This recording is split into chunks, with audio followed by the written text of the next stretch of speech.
All of us that are listening to me right now are likely under extreme lockdown measures.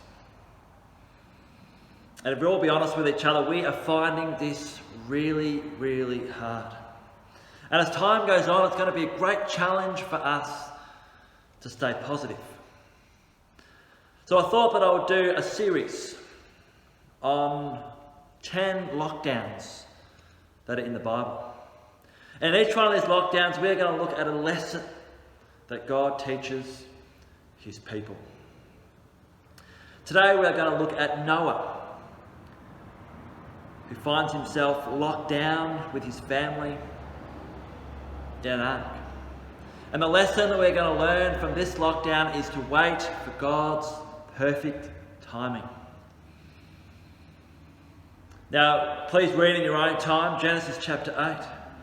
But we see there that after a worldwide flood, after 5 months of Noah being confined in this ark, and that's a similar amount of time that we've been confined in our homes, as that ark rests upon the top of the summit of a mountain and anchors itself, and as the waters recede, Noah begins to seek God's will when the right time to get off that ark. So the first thing he does is he opens up a window in the ark and he releases a raven. Now a raven was a scavenger bird, had no problems resting on unclean surfaces. So that bird stayed. But after 7 days, Noah then releases a dove. And that dove returns with an olive leaf.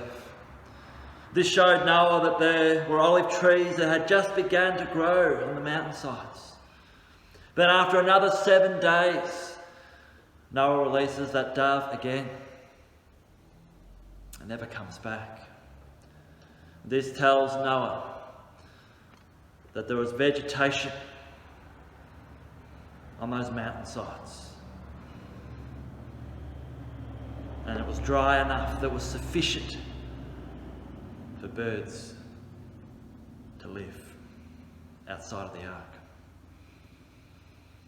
Now, although Noah and his family didn't disembark off the ark at that point, they didn't do that until several months later. This picture of Noah releasing the 3 birds teaches us a valuable lesson, and that is that we are to wait for God's perfect timing. And I know as we're locked up in our homes now, we find it really challenging. Some of us, I know, have had holidays that we've planned and they've been cancelled. We just want to return to our normal day-to-day activities. We want to come back to church and meet together. We want to just get in a car and drive beyond 5 kilometres and after 8 o'clock, if you like. We want to visit our family and our friends, but we can't.